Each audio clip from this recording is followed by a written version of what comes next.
नमस्कार साथियों, मेरा नाम है निखिल यादव और आप सभी देख रहे हैं अपना YouTube channel smart classes bye Nikhil, जहां मैं आप सभी को पिछली वीडियो में क्लास 10th की जो सामाजिक विज्ञान का भूगोल है, जिसका मैंने चैप्टर नंबर 3 जल संसाधन को आपको प्रोवाइड किया था और ये इसका पार्ट 2 है। इससे पहले मैंने आपके लिए पूरी जो साइंस की सीरीज थी उसको पूरी तरीके से कंप्लीट कराया। साथ में आपका एसएसटी में जो आपका हिस्ट्री वाला पोर्शन था, टोटल 5 चैप्टर, उसको भी मैंने पूरी तरीके से कंप्लीट करा दिया है। तो अगर आपने वो चीजें नहीं देखी हैं तो आप जा करके देख सकते हैं, जिससे आपको सारी क्लियरिटी मिल जाएगी और सारी चीजें आपको डिटेल में समझ में आ जाएंगी, जो कि आपके एग्जाम के लिए काफी इंपॉर्टेंट है। साथ में मैंने वहां पे आपके लिए कह सकता हूँ जो PYQs है, जिसमें मैंने 50-50 करके MCQs, साथ में शॉर्ट क्वेश्चन और लॉन्ग क्वेश्चन कराए हैं। तो आप जा करके उन चीजों को जरूर देखिए, क्योंकि तभी आपको पता चलेगा कि आपका जो सिलेबस है वो पूरी तरीके से कंप्लीट होने के बाद आपको चीजें आ रही हैं या फिर नहीं आ रही, क्योंकि जब आप PYQs लगाएंगे तभी आपको सारी चीजें समझ में आएंगी कि आपकी आपकी तैयारी कैसी है या फिर आपकी तैयारी किस प्रकार से चल रही है। तो यहाँ पे हम जियोग्राफी वाला पोर्शन पढ़ रहे हैं और जिसमें मैंने तीसरा चैप्टर लिया है और इससे पहले 2 चैप्टर और कंप्लीट करा दिए हैं। ये इसका पार्ट 1 मैंने कल प्रोवाइड किया और आज ये इसका दूसरा पार्ट है, जिसका नाम है जल संसाधन या फिर कह सकते हैं वाटर रिसोर्सेज। और इसके अंदर मैंने कई कई तरह की चीजें मैंने कल आपको बताई, जिसमें मैंने जल के अंदर जल का जो कह सकता हूं एक प्रकार से इंट्रोडक्शन होता है जल संसाधन का, उसको बताया। इसके बाद मैंने इसके महत्व के बारे में बताया, फिर मैंने इसका जो उपयोग है, साथ में जल की दुर्लभता क्या होती है, और साथ में कई ऐसी चीजें बताई जो आपके लिए इंपॉर्टेंट है। आपके एग्जाम में डायरेक्ट वहां से MCQs बनते हैं, शॉर्ट आंसर बनते हैं। साथ में कह सकता हूं आपके लिए एक लॉन्ग क्वेश्चन मैंने बताया कि जो बहुउद्देशीय परियोजनाएं होती हैं, जो नदी घाटी परियोजना है, वो आपके एग्जाम में लगभग हर बार इस चैप्टर से पूछा जाता है। एक लॉन्ग क्वेश्चन इस चैप्टर का फिक्स होता है, जिसमें मैंने कुछ चीजें पहले बता रखी हैं, उसको मैं दोबारा से यहाँ पे एक बार 2 मिनट में रिवाइज कर दे रहा, जिससे आपको सारी चीजें क्लियर समझ में आ जाएंगी। इसके बाद जो चीजें आपको आगे दिख रही हैं इनको मैं डिटेल में बताऊंगा, क्योंकि यहाँ से एग्जाम में बार बार क्वेश्चन पूछा जाता है। और याद रखिए, आपको ये पता होना चाहिए कि आपके एग्जाम में कहाँ से क्वेश्चन पूछा जाता है। ये चीजें हम बाद में थोड़ा सा डिटेल में अभी डिस्कस करते हैं। इससे पहले मैं थोड़ा सा आपको रिवाइज करा दे रहा कि मैंने कल आपको क्या बताया था। तो मैंने कल आपको बताया था कि बहुउद्देशीय परियोजनाएं क्या होती है। तो मैंने आपको कल बताया कि बहुउद्देशीय परियोजनाओं का मतलब क्या है।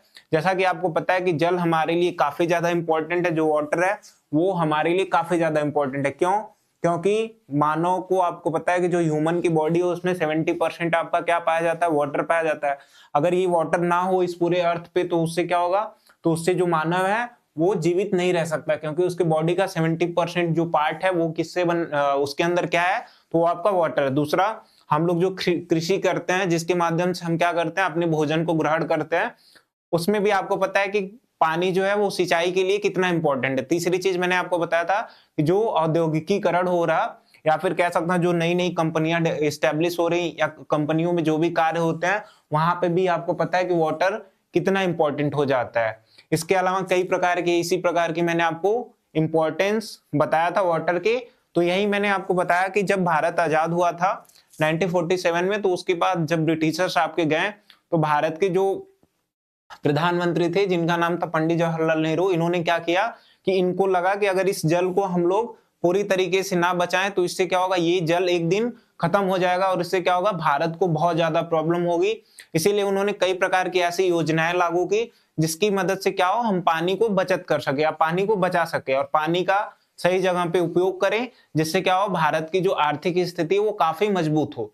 तो इसके लिए उन्होंने क्या किया, कई प्रकार की योजनाएं लागू की, जिनके अलग अलग उद्देश्य थे। और याद रखिए, ये योजनाओं की एक योजना लागू की, इसका मतलब जिसमें उन्होंने क्या किया, पानी के प्रबंधन के बारे में बात की।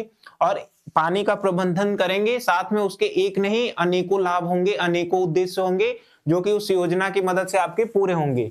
तो इसीलिए इस योजना को क्या कहते हैं, तो बहुउद्देशीय परियोजना कहते हैं। जिसमें चीजें क्या थी मैंने आपको बता रखी है, एक बार मैं यहाँ पे थोड़ा सा लिख के आपको समझा देता हूँ क्या होता है। मैंने यहाँ पे बताया कि जो बहुउद्देशीय परियोजनाएं होती हैं, इसको कौन लागू करता है।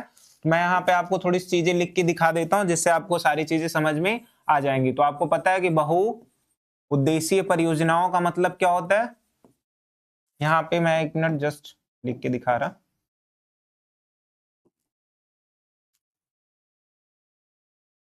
हाँ, यहाँ पे क्या है कि बहुउद्देशीय परियोजना,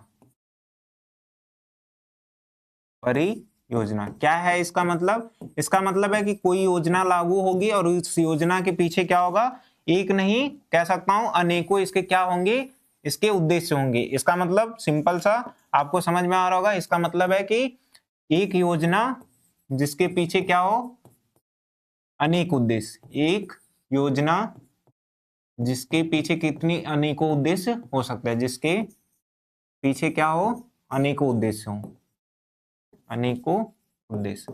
इसी को हम क्या कहेंगे, तो इसी को हम सिंपल सा क्या कहेंगे कि आपका ये बहुउद्देशीय परियोजना है। ये चीजें आपको समझ में आ रही होंगी। पहले इस शब्द का मतलब आप समझ लीजिए, जो मैंने कल समझा रखा है उसी को दोबारा से मैं रिवाइज कर रहा। और आपको ये भी पता था कि इसको लागू कौन करता है, तो इसको लागू करते हैं हमारे जो प्रधानमंत्री उस टाइम के थे, पंडित जवाहरलाल नेहरू। जवाहर, ये नाम याद रखिए, एमसीक्यू पूछा जाता है तो आपके लिए इंपॉर्टेंट हो जाते हैं, लाल नेहरू। साथ में इसको नदी घाटी परियोजना के नाम से जानते हैं। एक और चीज यहाँ पे याद रखिए, इस परियोजनाओं को इन्होंने क्या कहा था, तो इन्होंने बताया था आधुनिक भारत का मंदिर। पूछा गया है, ये क्वेश्चन है, किसने कहा था, तो पंडित जवाहरलाल नेहरू ने किसको कहा था, जो बहुउद्देशीय परियोजनाएं थे, तो आधुनिक भारत का मंदिर। अब हमें ये तो इसका इंट्रोडक्शन एक तरीके से समझ में आ गया, लेकिन अगर बात करें कि इस परियोजनाओं के उद्देश्य क्या थे, इस तरीके की चीजें, तो उसको मैं आपको आगे लिख करके समझा दे रहा, तो ध्यान से देखिएगा। आगे यहाँ पे क्या लिखेंगे हम, उद्देश्य, इसके क्या क्या उद्देश्य थे, तो ध्यान से सुनिए, या फिर इसका टारगेट क्या बनाया गया कि इन योजनाओं की मदद से क्या होगा। तो इसका पहला जो आप सबसे मेन टारगेट ये था कि भारत को क्या करना है, आत्मनिर्भर बनाना है। भारत को कह सकते हैं एक प्रकार से, भारत को क्या करना है, आत्मनिर्भर बनाना है, आत्मनिर्भर। इसका मतलब भारत जो है वो किसी पे दूसरे देशों पे डिपेंड नहीं होगा, या पानी की किसी भी प्रकार की प्रॉब्लम नहीं होगी। याद रखिए, आज भी देश में पूरे विश्व में कई ऐसे देश हैं जहां पे पानी की कमी है, और दूसरे देशों से वहां पे क्या होता है, पानी जो है वो आपका इंपोर्ट किया जाता है उन देशों के द्वारा। यानी कि जैसे मान लीजिए भारत में पानी की कमी जब हो जाएगी तो होगा क्या, उस टाइम वो कह सकता हूं एक प्रकार से वो पानी क्या होगा, आपका इंपोर्ट किया जाएगा किसी दूसरे देश के द्वारा। तो इस तरीके की चीजें होती हैं। इसके बाद क्या होता है इसका, और क्या कि इसमें कह सकता हूं कृषि के लिए पानी की उपलब्धता, कृषि के लिए पानी की उपलब्धता, पानी की क्या उपलब्धता, पानी की उपलब्धता। इसके अलावा और कह सकता हूं तीसरा क्या हो सकता है, औद्योगिकरण का विकास, औद्योगिकरण का विकास, यानी कि इसका डेवलपमेंट।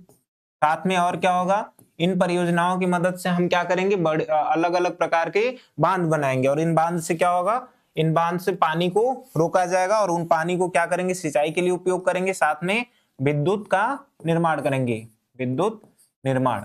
और इससे क्या होगा, जो बिजली है वो क्या होगी, वो सस्ती हो जाएगी, जो आपकी बिजली है वो सस्ती हो जाएगी। तो यहां से भी आपके फायदे हो जाएंगे।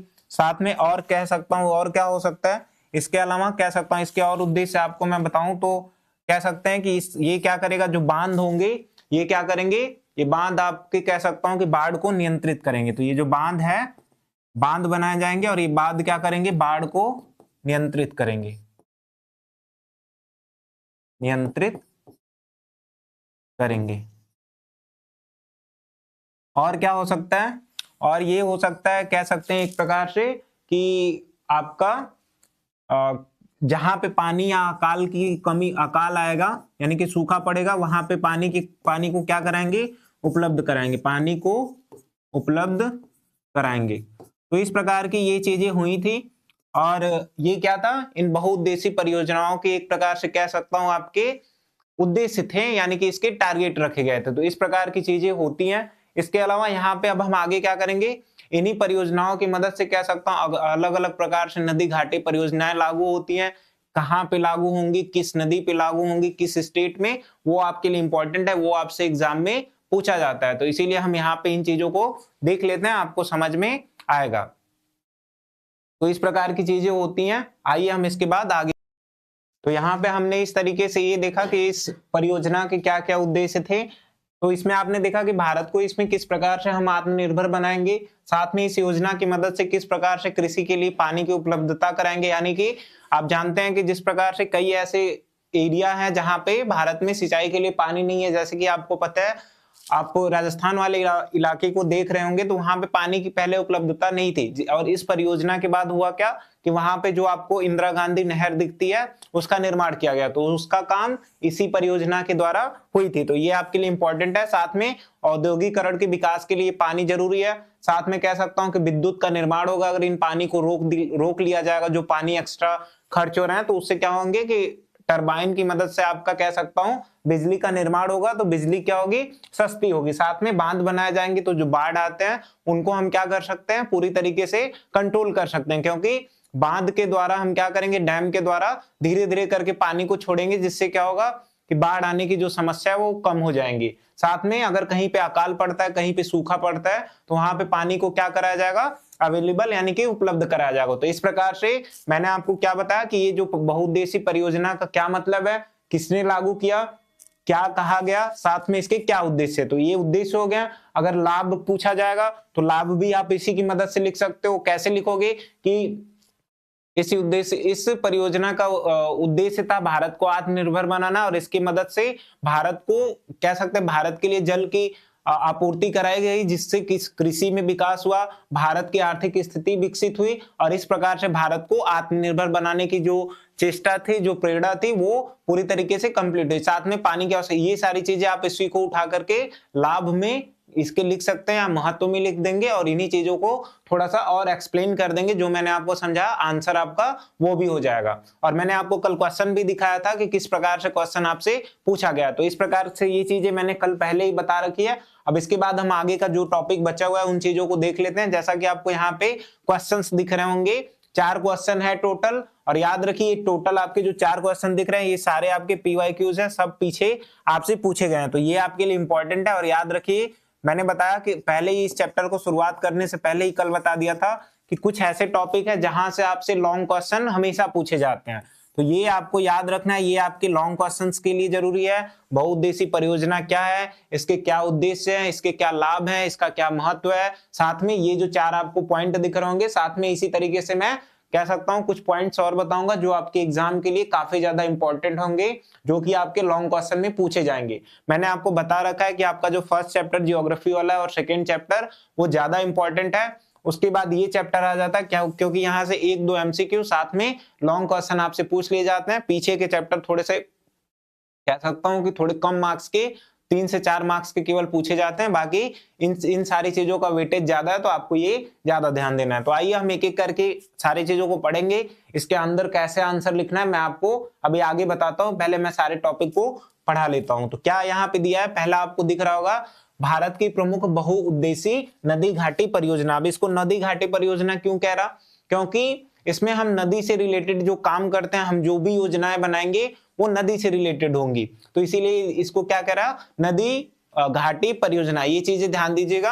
अब आइए यहाँ पे कई सारे ऐसे इंपॉर्टेंट पॉइंट है जिन्हें हमें बहुत ध्यान से और बहुत अच्छे से समझना है, क्योंकि हमसे एग्जाम में डायरेक्टली यहीं से क्वेश्चन पूछा जाता है। तो पहला आपको यहाँ पे क्या दिख रहा, पहले आपको यहीं पे दिख रहा होगा, जो पहली हेडिंग है आपके लिए वो दिख रही क्या कि दामोदर नदी घाटी परियोजना। अब आपने एक क्वेश्चन देखा पीछे, क्या देखा है यहाँ पे, किस तरीके से पूछा गया था कि दामोदर घाटी परियोजनाओं के 3 लाभों का वर्णन कीजिए। तो आपको वर्णन तो तभी करेंगे जब आप इन चीजों के बारे में पढ़े हैं, साथ में आपको दामोदर घाटी परियोजना के बारे में कुछ एक्स्ट्रा चीजें आनी चाहिए, तभी आप इसका आंसर बिल्कुल अच्छे से क्लियर कर पाओगे। तो आइए यहाँ पे एक एक करके हम देख लेते हैं। जिस प्रकार यहाँ से आपको डैम दिख रहा होगा, और ये डैम का फिगर मैंने बार बार यूज किया है क्योंकि जो एक्चुअल फिगर है उसको मैं लगा नहीं सका, तो इस तरीके से बस ये आपको समझना है, इस फिगर को बस देख के समझना है, बाकी बनाना ना कुछ भी नहीं है। तो आइए यहाँ पे एक एक करके हम चीजों को देखते हैं। पहला है आपका दामोदर नदी घाटी परियोजना। इस प्रकार की कई सारी हम परियोजनाओं को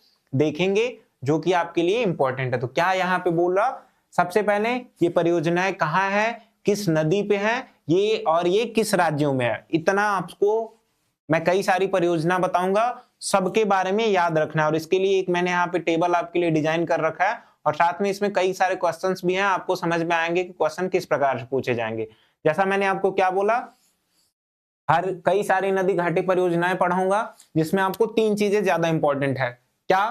परियोजना का नाम कौन सा है, तो ये आपको दिख रहा होगा, दामोदर घाटी नदी परियोजना, भाखड़ा नांगल बांध परियोजना, हीराकुंड, रिहंद बांध। इस प्रकार से 9-10 आपके लिए है।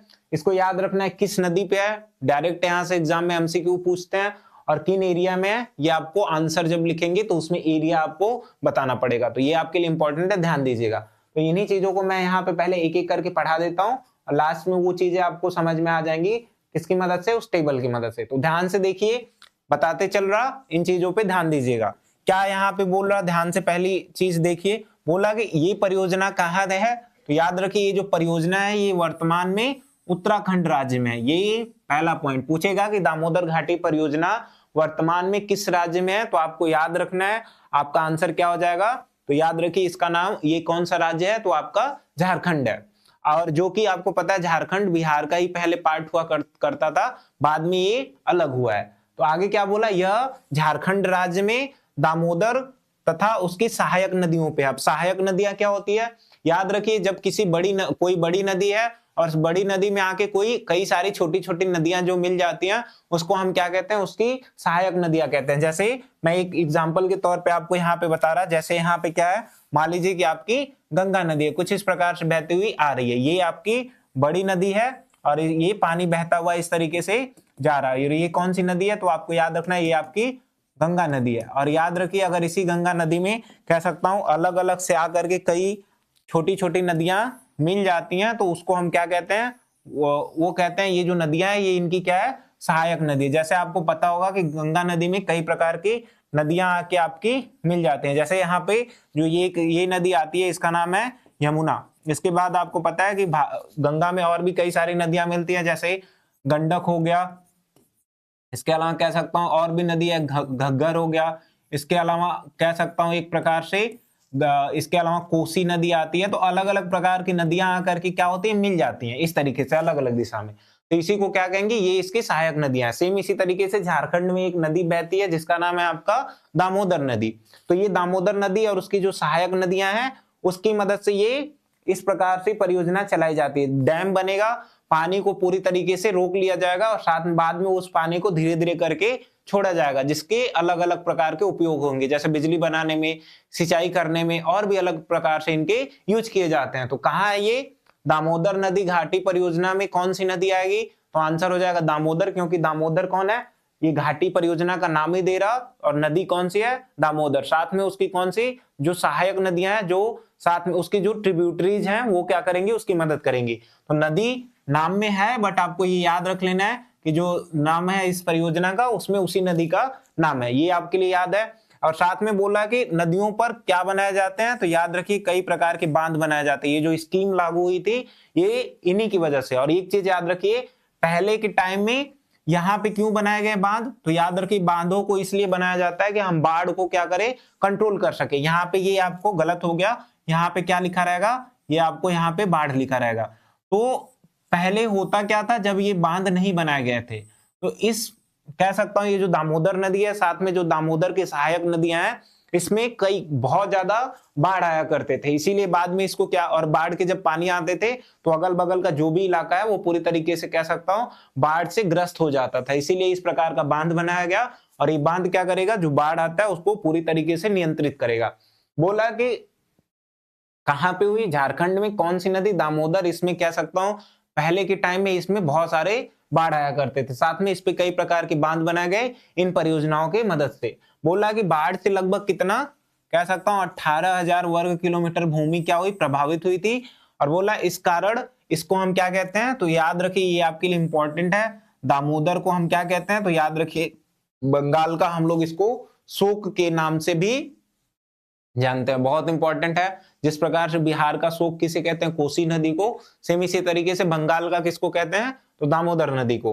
क्या बोला कि सन 1948 में दामोदर घाटी निगम की स्थापना की गई थी।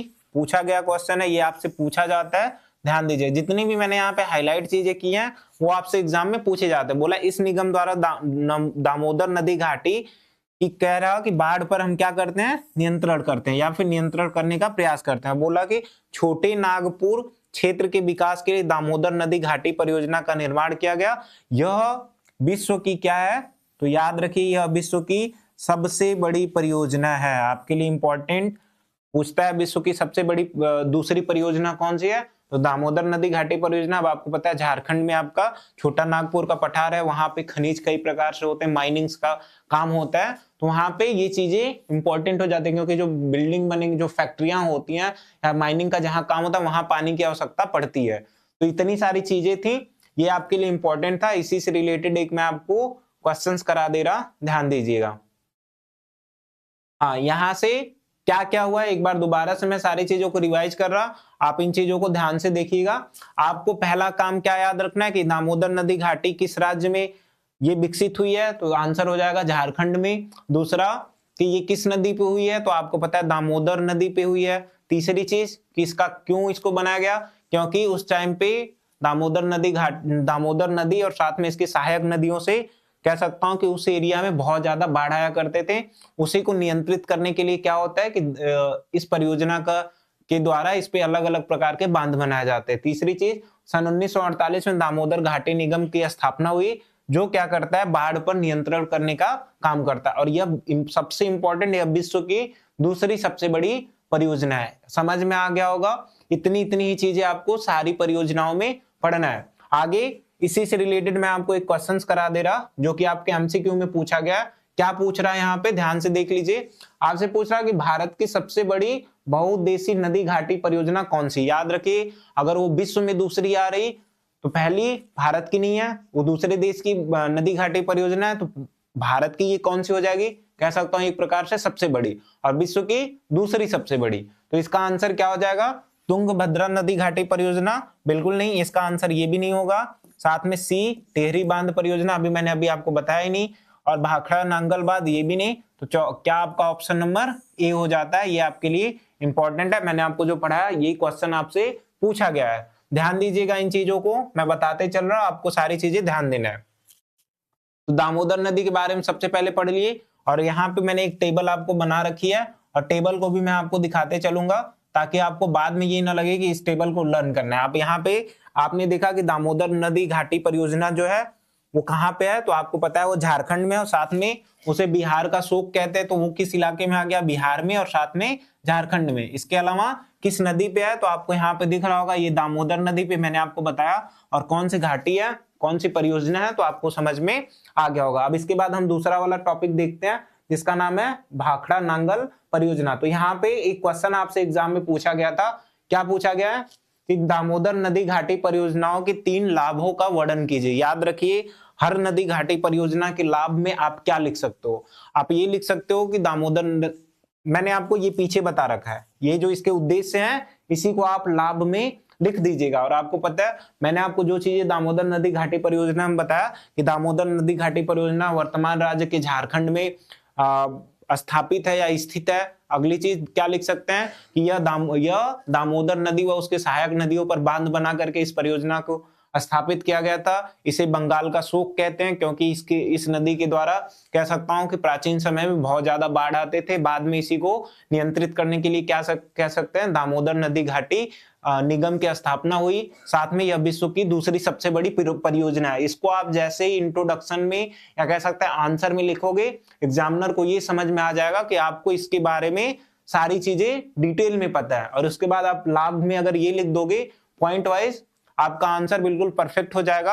आपके एग्जाम में आपको जितने मार्क्स का ये क्वेश्चन बनेगा इजिली वो आपको गेन हो जाएगा। तो इस तरीके से ये जो पहला क्वेश्चन आपको यहाँ पे दिख रहा होगा कि ये आपका PYQs है, किस प्रकार से इसको मैंने इसका आंसर बताया, आपको समझ में आ रहा होगा। इसके बाद हम दूसरा देखते हैं, यहाँ पे भाखड़ा नांगल परियोजना, इसको भी ऐसे ही देखेंगे और किस प्रकार से आंसर लिखना है वो भी मैं आपको बता दे रहा। तो यहाँ पे दूसरा आपको याद रखना है, भाखड़ा नांगल परियोजना क्या है। सबसे पहले कहाँ पे हुआ, ये जैसे हमने पढ़ा कि वो झारखंड में थी, तो याद रखिए ये कहाँ पे भाखड़ा नांगल है, तो याद रखिए ये आपका पंजाब में। अगर आपको स्टेट याद रखना है, अगर ये जो जगह है कौन सा, होशियारपुर, जो कि पंजाब में ही पाया जाता है।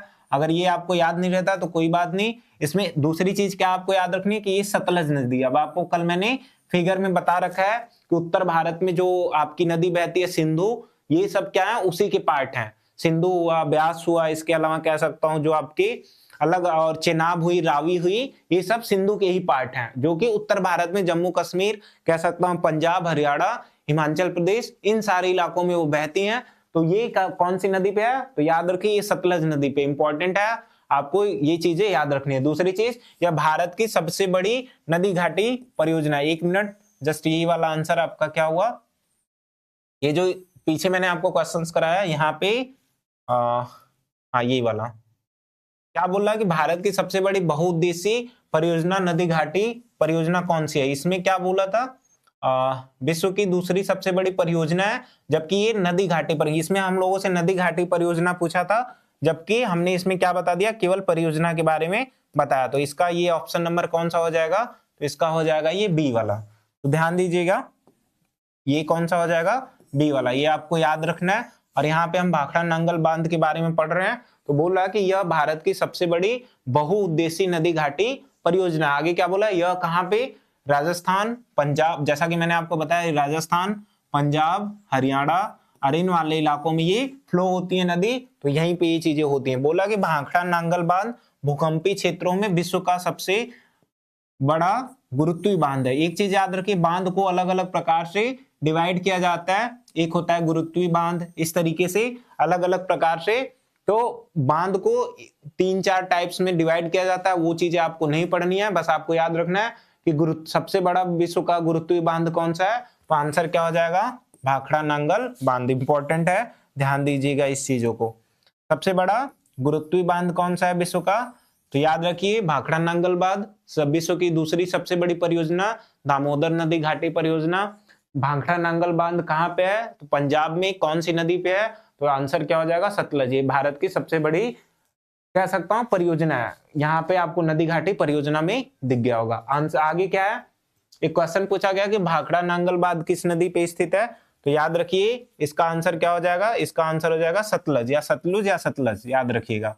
और अगली चीज क्या याद रखनी है? कहाँ पे है? तो पंजाब, इसके अलावा कह सकता हूं हरियाणा, और एक और आपको स्टेट याद रखना है, वो है आपका राजस्थान।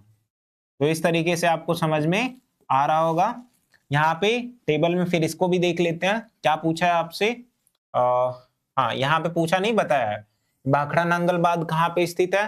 तो याद रखिए पंजाब, हरियाणा, राजस्थान, जो कि मैंने अभी आपको बताया। और साथ में दूसरी चीज, ये कहाँ पे है? सतलज नदी पे भाखड़ा नांगल बांध। तो इस तरीके से ये आपका दूसरा भी क्लियर हो जाता है। क्वेश्चन आपसे क्या पूछा गया था? हाँ, क्वेश्चन आपसे पूछा गया था कि भाखड़ा नांगल बांध परियोजना की स्थिति और महत्व पर प्रकाश डालिए। महत्व में मतलब क्या होगा? अब मैं आपको फिर अब इसका भी आंसर बता दे रहा। सबसे पहले हम क्या बताएंगे? भाखड़ा नांगल बांध पंजाब राज्य के होशियारपुर जिले में स्थित सतलज नदी पे स्थित है। यह भारत की सबसे बड़ी नदी घाटी परियोजना है। इसके बाद हम क्या बताएंगे? यह विश्व का सबसे बड़ा गुरुत्वीय बांध भी है। साथ में यह यहाँ ये परियोजना कहाँ, इस परियोजना की मदद से कहाँ पानी जाता है? तो राजस्थान, पंजाब, हरियाणा। और इसका महत्व क्या है कि अगर ये परियोजना नहीं होती तो हम क्या करते हैं, जो पानी है वो राजस्थान में जो इंदिरा गांधी नहर की मदद से जाता है उसको हम भेज नहीं पाते। साथ में इसके और भी इंपॉर्टेंस में, आप जो मैंने पीछे बताया इंपॉर्टेंस कौन सा, ये वाला, इसके अंदर आप इंपॉर्टेंस को जोड़ करके इसका आंसर लिख दीजिएगा। आपको ये चीजें आंसर जो होगा आपका पूरी तरीके से कंप्लीट हो जाएगा। यहाँ पे हमने दो परियोजनाएं पढ़ ली। तीसरी कौन सी है? आपके लिए सारी ये परियोजना इंपॉर्टेंट है क्योंकि कुछ भी पूछ सकता है आपसे एग्जाम में। तो तीसरा जो आपका है वो है आपका हीराकुंड बांध परियोजना। क्या याद रखना है? कहाँ पे ये है? अगला, कहाँ पे ये, किस स्टेट में है? तो आंसर क्या आपका हो जाएगा? तो याद रखिए इसका जो ये कौन से स्टेट में ये परियोजना स्थित है, तो आंसर हो जाएगा ओडिशा। कौन सी नदी? तो ओडिशा में एक नदी बहती है जिसका नाम है महानदी, और इसी पे क्या है, हीराकुंड बांध को बनाया गया है। सबसे इंपॉर्टेंट है, ध्यान दीजिएगा। आगे क्या बोला? परियोजना का निर्माण महानदी की। अब ये चीज कि ज्यादातर यही होता है कि बाढ़ जो आती है, बाढ़ को नियंत्रित करने के लिए इन परियोजनाओं को ज्यादातर बनाया गया। जैसा कि आपने दामोदर नदी घाटी को भी देखा और यहाँ पे हीराकुंड बांध को भी आप देख रहे होगे। बोला इसके अंतर्गत महानदी पर हीराकुंड, टिकरपाड़ा और नराज नामक स्थानों पर 3 बांध है। तो ये आपको जगह याद रख लेनी है, कौन कौन सी जगह है, ध्यान दीजिएगा। आगे क्या है? आगे आपको यहाँ पे दिख रहा होगा कि इस पे कितने बांध है, तो 3। आगे क्या बोला कि हीराकुंड बांध की गणना विश्व के सबसे लंबे बांधों में। अब याद रखिए, ये आपके लिए इंपॉर्टेंट है कि विश्व का सबसे लंबा बांध, मैंने आपको बताया ना कि बांध को अलग अलग प्रकार से अलग अलग कैटेगरी में डिवाइड किया गया। जैसे अभी आपने पीछे क्या पढ़ा कि सबसे बड़ा गुरुत्वीय बांध कौन सा है, तो आंसर क्या हो जाएगा आपका, इसके पीछे मैंने भाखड़ा नंगल बांध बताया तो वो आपका हो जाता है। सबसे लंबा कौन सा है, तो हीराकुंड बांध हो जाता है। इसके अलावा विश्व की सबसे बड़ी दूसरी नदी घाटी परियोजना कौन सा है, तो उसका आंसर क्या हो जाएगा, उसका आंसर हो जाएगा दामोदर नदी घाटी परियोजना। एक बार फिर से इसको रिवाइज कर दे रहा, हीराकुंड बांध कहाँ पे है, उड़ीसा में।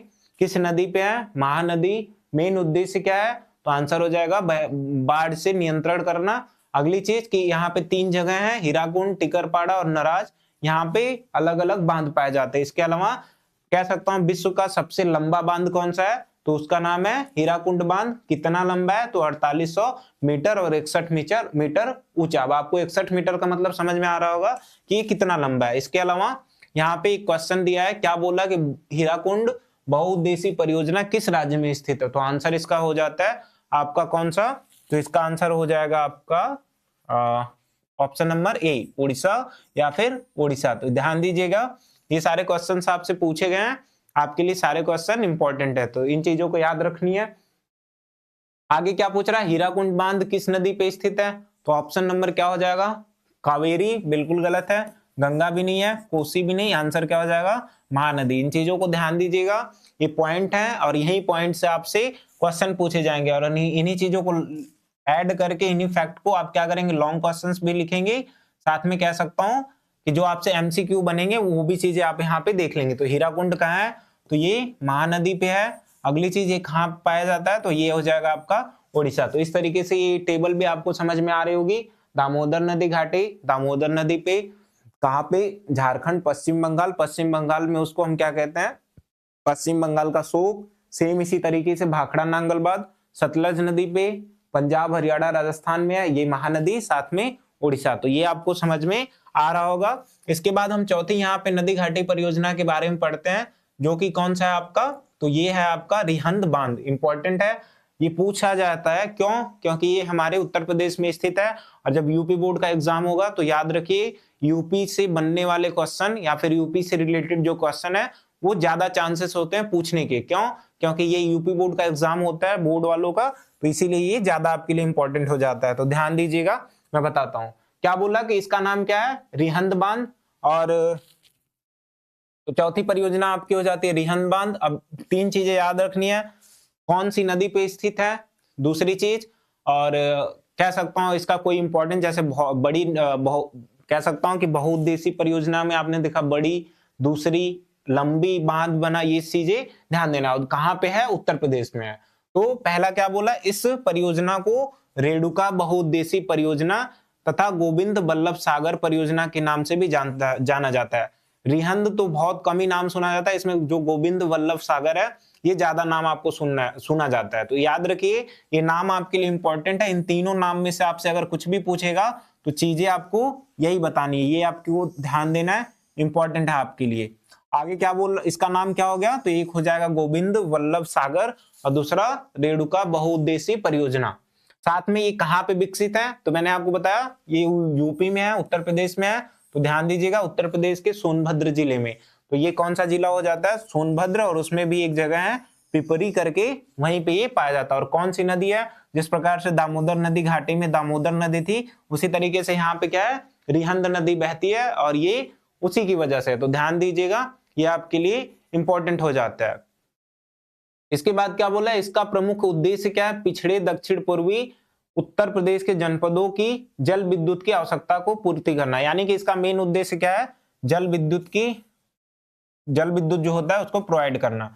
तो याद रखिए इन चीजों को। आगे क्या बोला कि रिहंद नदी मध्य प्रदेश की पहाड़ियों से निकलकर 192 किलोमीटर दूरी तय करते हुए मिर्जापुर जिले में सोन नदी में मिल जाती है। तो किस नदी की सहायक नदी है, तो आंसर हो जाएगा सोन नदी की सहायक नदी है। कहां से निकल के आती है, तो ये आपको याद रखना है, ये मध्य प्रदेश से निकल करके आती है। बहुत इंपॉर्टेंट है, ध्यान दीजिएगा, आपसे एग्जाम में पूछा जा सकता है। तो ये आपके लिए क्या हो जाता है, ये आपके लिए इंपॉर्टेंट हो जाता है। इन चीजों को ध्यान दीजिए। इससे रिलेटेड अगर देखता हूँ क्वेश्चन है आप, तो इस क्वेश्चन को करा देता हूँ। क्या बोला, रिहंद बांध परियोजना किस राज्य में स्थित है? तो महाराष्ट्र में है?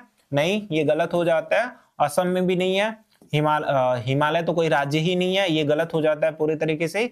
इसका जो ऑप्शन नंबर क्या सही हो जाता है? तो वो हो जाता है आपका ऑप्शन नंबर सी, क्योंकि मैंने अभी आपको रिहंद बांध के बारे में बताया, जिसका एक और नाम है रेणुका बहुउद्देशीय परियोजना या फिर गोविंद वल्लभ सागर परियोजना। ये चीजें आपको याद रखनी है। टेबल में यहाँ पे मैं आपको दिखा दे रहा, चौथा आपको कौन सा मिलेगा? तो चौथा आपको मिल जाएगा रिहंद बांध। और ये कहाँ पे है? तो आंसर हो जाएगा किस नदी पे? तो इसका आंसर क्या हो जाएगा? याद रखिएगा आप लोग, इसका आंसर हो जाएगा रिहंद नदी। कहाँ पे स्थित है? उत्तर प्रदेश में।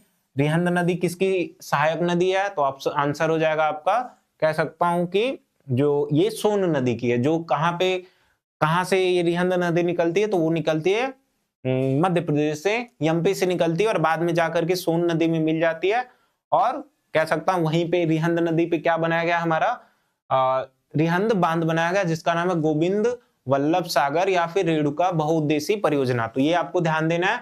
यहाँ पे 4 आपको टॉपिक मैंने बता दिए। अब आप यहाँ पे क्वेश्चंस को देखे होंगे कि क्वेश्चन में आपसे बार बार इसी तरीके की चीजें पूछ रहा। क्या यहाँ पे इसको बताया, ये अभी आपको 2 बताना है, लेकिन इसी तरीके से जो मैंने अभी आपको 2 और बताए वो भी आपसे एग्जाम में सेम इसी तरीके से पूछे जाएंगे। यहाँ पे हमको हर एक परियोजनाओं के बारे में अच्छे से देखना है।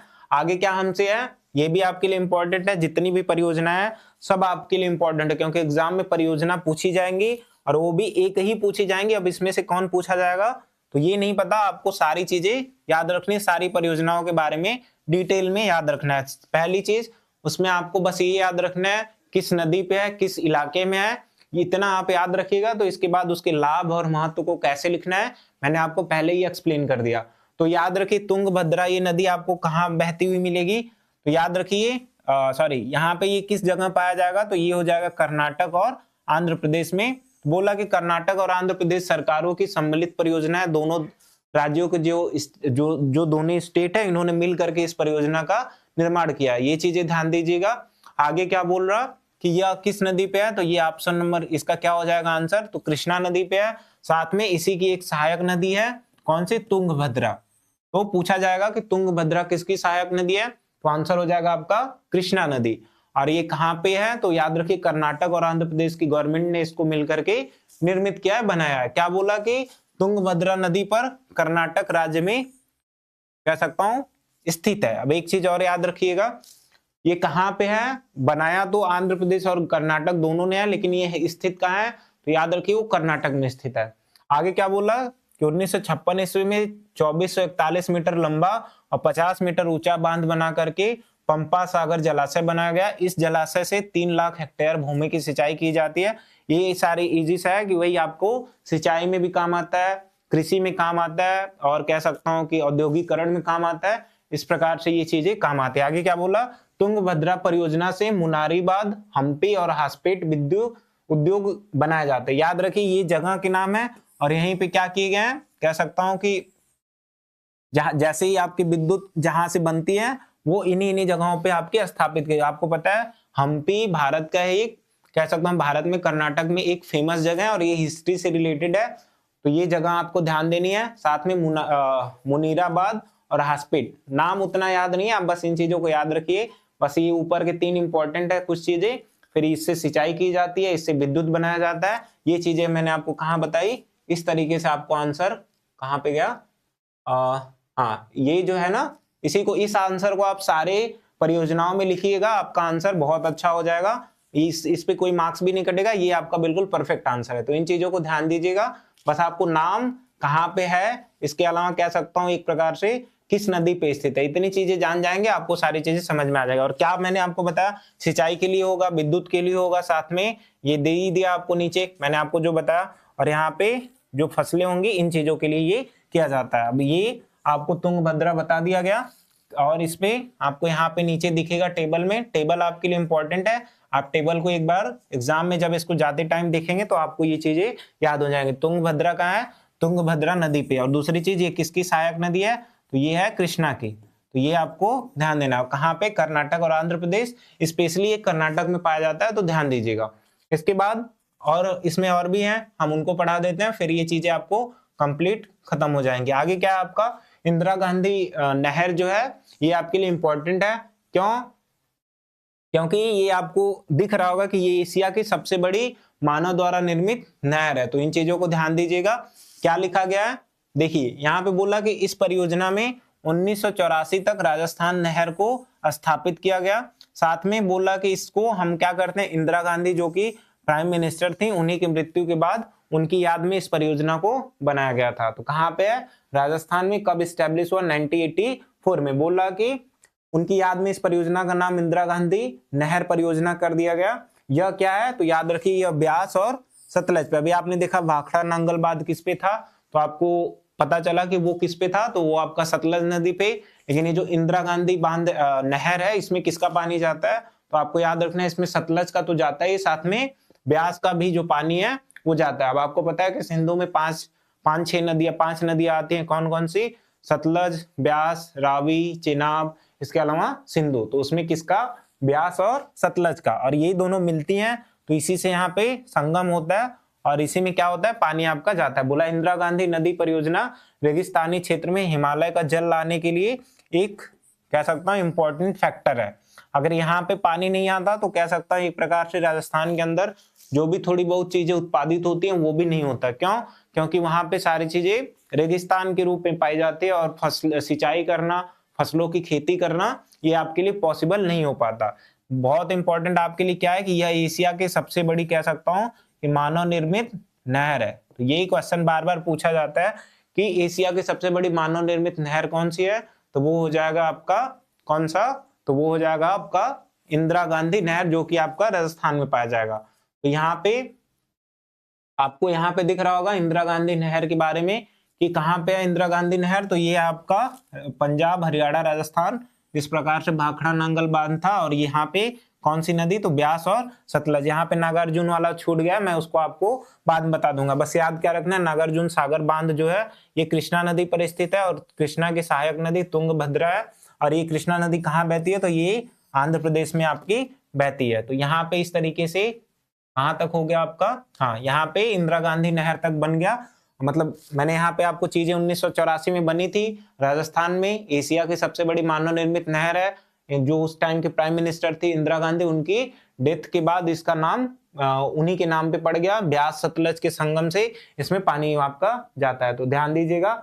आगे यहाँ पे आपसे एक क्वेश्चन पूछ रहा कि नागार्जुन सागर परियोजना किस नदी पे स्थित है, तो वो टॉपिक मैंने अभी टॉपिक छूट गया है, तो बस याद क्या रखना है, मैंने अभी आपको बताया कि ये आंध्र प्रदेश में है, दूसरा ये कृष्णा नदी पे बहती है, और ये जगह कौन सी है, तो याद रखिए ये आपका आंध्र प्रदेश। तो ध्यान देना है, ये आपका आंध्र प्रदेश वाले इलाके में बना है। ये चंबल तो राजस्थान में है, सतलज भी नहीं और गंगा भी, ये सारी नॉर्थ इंडिया की है। तो इतनी चीजें आपको समझ में आ गई होंगी। आगे क्या है, आगे आपसे पूछ रहा कि टिहरी बांध बहुत इंपॉर्टेंट है। अब इसके बाद शायद ये आपका लास्ट होगा,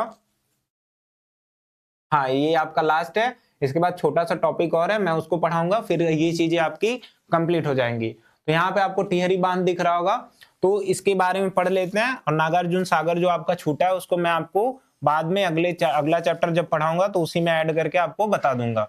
बस याद रखिए कि नागार्जुन सागर बांध जो है वो आंध्र प्रदेश में पाया जाता है, साथ में किस नदी पे, तो वो आपका कृष्णा नदी पे पाया जाता है। तो ये आपके लिए इंपॉर्टेंट है। क्या बोला कि टिहरी बांध परियोजना भारत की एक प्रमुख जल विद्युत परियोजना है। याद रखिए जितनी भी बांध बनाए जाएंगे सबसे क्या किए जाएंगे, विद्युत का निर्माण किया जाएगा, उसमें ये सबसे ज्यादा इंपॉर्टेंट है। क्या बोला, टिहरी बांध परियोजना कहाँ पे है, तो ये याद रखिए उत्तराखंड में, और कौन सी जगह पे, तो टिहरी में। अब आपको उत्तराखंड समझ में आ रहा होगा कि ये उत्तर भारत का इलाका है, यानी कि उत्तर प्रदेश के ऊपर वाला जो स्टेट है वो आपका उत्तराखंड है, और यहीं पे ये बांध आपका बना हुआ है। कौन सा, टिहरी बांध, और यहाँ से विद्युत सप्लाई होती है, विद्युत को बनाया जाता है। ये चीजें आपको ध्यान देनी है। बोला कि हिमालय से निकलने वाली दो नदियां कौन सी, भागीरथी और भिलंगना नदी, और आपको पता है कि भागीरथी यही बाद में जाकर के गंगा नदी बन जाती है। तो कौन सा ये नदी है, भागीरथी, और साथ में भिलंगना नदी जब एक दूसरे के साथ मिलती है तो वहीं पे क्या बनाया गया है, वहीं पे आपका टिहरी बांध बनाया गया है। आगे क्या बोला, यह बांध 260 मीटर ऊंचा और 575 मीटर लंबा है, और बोला कि विश्व का 5वां तथा भारत का सबसे ऊंचा बांध है। अब आपको यहाँ पे सबसे लंबा भी मैंने बता दिया, सबसे ऊंचा भी बता दिया, और सबसे बड़ा गुरुत्व भी बता दिया। तो ये चीजें आपके लिए इंपॉर्टेंट है, इन चीजों को ध्यान दीजिएगा, ये सब आपसे पूछे जाते हैं एग्जाम में, एमसीक्यू यहीं से बनते हैं। आगे क्या बोला, इस बांध का निर्माण कब हुआ था, 1994, यानी कि आपने देखा कि इंदिरा गांधी नहर आपकी 1984 में बनी, और ये कब आपका टिहरी बांध बना, तो 1994, यानी कि 10 साल बाद। आगे बोला कि जो वर्ष 2006 में कार्यरत, यानी कि इसका निर्माण वर्ष तो 1994 में था, लेकिन इसमें जो कार्य होना स्टार्ट हुआ, जब बिजली बनाने का काम हुआ, वो 2006 से है। तो इतना इंपॉर्टेंट डेट याद नहीं रखना, वो आपसे पूछे नहीं जाते हैं। आगे क्या बोला, इस परियोजना के अंतर्गत 3 जल विद्युत संयंत्र बनाए जाते हैं। तो ये आपके इंपॉर्टेंट है, इन चीजों को ध्यान दीजिएगा। यही आपसे आगे यहाँ पे एमसीक्यू के रूप में पूछा गया है। क्या पूछा है कि सलाल बांध किस नदी पे स्थित है, तो ये आपका चिनाब नदी पे स्थित है, ये ब्यास नहीं होगा इसका। और ये इसका मैं आंसर आपको बाद में बता रहा, ये शायद आपका जो नागार्जुन सागर वाला है उसी से ये क्वेश्चन बना है। ये जब मैं पढ़ाऊंगा तो आपको इस क्वेश्चन को दोबारा करा दूंगा। तो यहाँ पे क्या क्या लिखा गया है आपको, दामोदर नदी घाटी परियोजना दामोदर नदी पे कहाँ पे स्थित है ये, तो आपको झारखंड पश्चिम बंगाल, साथ में दूसरा भाखड़ा नंगल सतलज पे पंजाब हरियाणा में, तीसरा हीराकुंड जो कि महानदी पे उड़ीसा में, रिहंद उत्तर प्रदेश में, इसका नाम एक और क्या है रेणुका और गोविंद वल्लभ सागर, और फिर क्या है तुंगभद्रा नदी जो कि कृष्णा की सहायक नदी है, इस पे एक परियोजना बनाई गई है।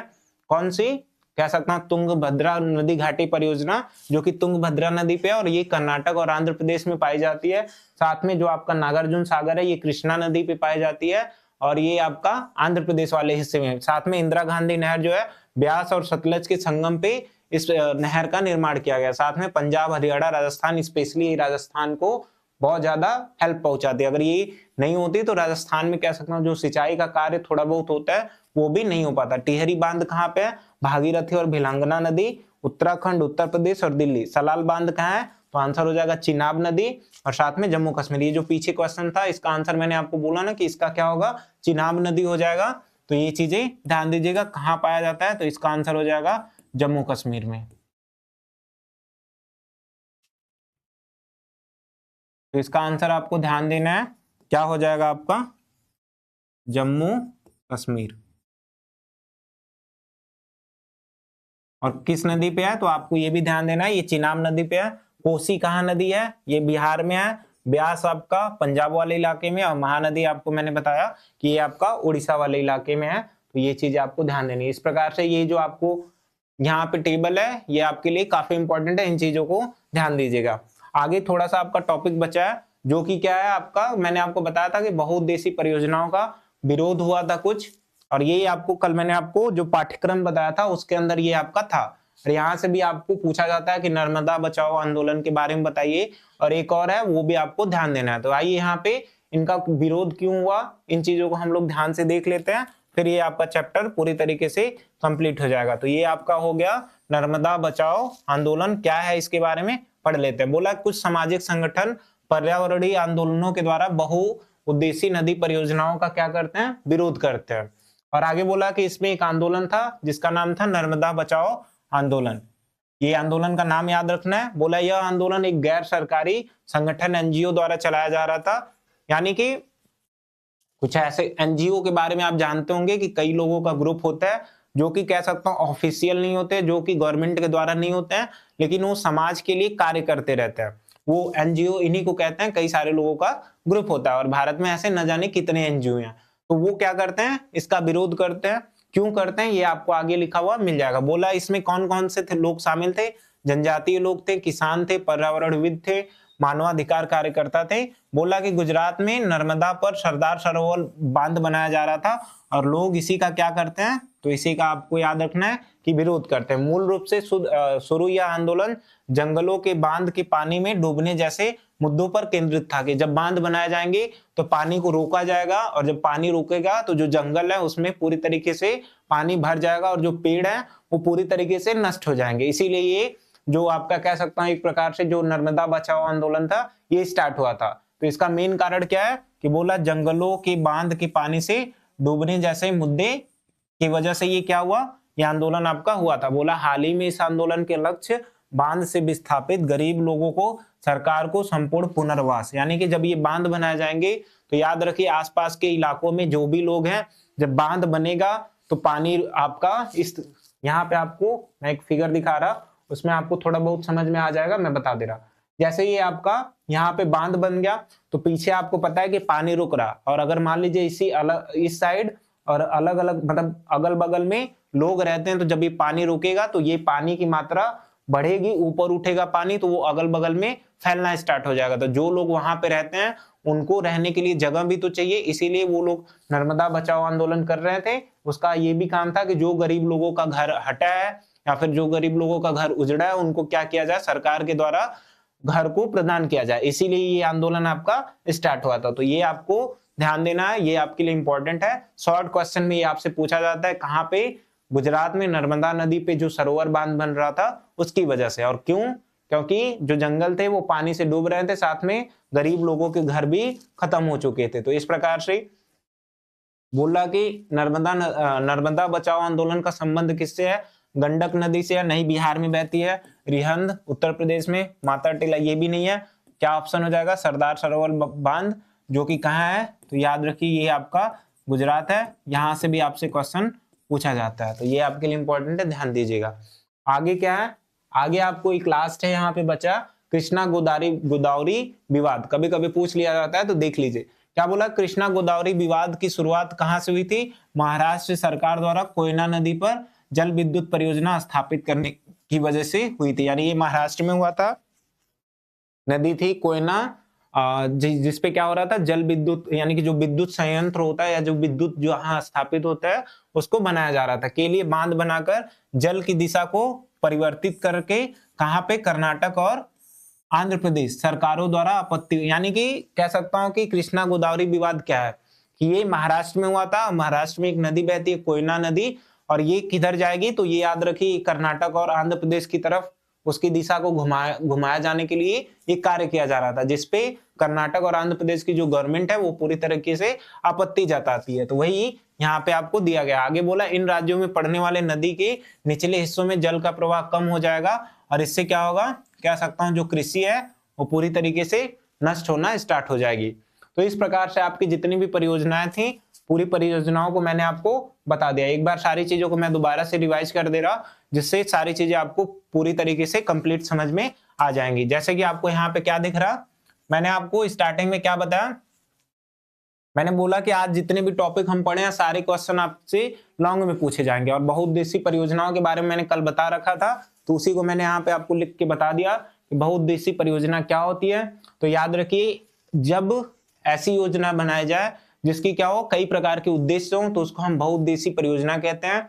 इसको कौन स्टार्ट किया था? तो पंडित जवाहरलाल नेहरू ने। इसको उन्होंने आधुनिक भारत का मंदिर कहा था, क्योंकि जब पानी को बचत किया जाएगा, पानी का प्रबंधन किया जाएगा, तो उससे कृषि विकसित होगी, बाढ़ नियंत्रित होगा, साथ में औद्योगिकरण होगा, मानव के लिए उपयोगी होगा, और इस प्रकार के न जाने कितने सारे काम होंगे। तो वही मैंने आपको यहाँ पे बताया। और याद रखिए, ये जो उद्देश्य है इन्हीं को आप लाभों में लिखेंगे। और याद रखिए, जब भी आपसे क्वेश्चन पूछा जाएगा नदी घाटी परियोजनाओं की, सब में इसको आपको कंक्लूड करना है। तो ये आपके लिए इंपॉर्टेंट हो जाते हैं। एक एक करके फिर मैंने आपको यहाँ पे ये क्वेश्चंस दिखाए। अब आपने देखा कि आप टिहरी बांध परियोजना को लिख लोगे, नागार्जुन सागर को मैं अभी आपको बताऊंगा, ये चीजें ध्यान दीजिएगा। एक एक करके यहाँ पे मैंने सारी परियोजनाओं को आपको बता दिया। और इस तरीके से जो एमसीक्यू आपको बन रहे थे, मैंने आपको एमसीक्यू भी कराया, जिससे आपको ये समझ में आ रहा होगा कि एग्जाम में आपसे क्वेश्चन किस प्रकार से पूछे जाएंगे। और मैंने आपको ये भी बताया कि कौन सा लंबा बांध है, कौन सा गुरुत्वीय बांध है, कौन सा विश्व का सबसे बड़ा, कौन सा एशिया की सबसे बड़ी नहर है, ये सारी चीजें मैंने आपको बता रखी है। तो इस प्रकार से ये जो आपका कह सकता हूँ एसएसटी के जियोग्राफी का चैप्टर नंबर 3 है, ये पूरी तरीके से कंप्लीट हो जाता है। और इसी तरीके से जैसे मैंने ये चैप्टर 3 कंप्लीट कराया, ऐसे ही आपकी जियोग्राफी का और भी जो बचा हुआ चैप्टर है मैं उसको पूरी तरीके से कंप्लीट करा दूंगा, जिससे अगर आप इन चीजों को एग्जाम में पढ़ के जाते हो या यहाँ से आप चीजों को पढ़ते हो तो सारी चीजें आपको क्लियर समझ में आ जाएंगी। तो उम्मीद करता हूँ ये वीडियो आपको पसंद आई होंगी, और अगर ये वीडियो आपको पसंद आता है तो आप इस चैनल को सब्सक्राइब कीजिए, साथ में वीडियो को लाइक और साथ में कमेंट करना ना भूलिए, और इसे अपने दोस्तों तक शेयर कीजिए, ताकि जो भी क्लास 10th के बोर्ड के बच्चे हैं सारे लोगों की तैयारी बेहतर तरीके से हो सके। धन्यवाद।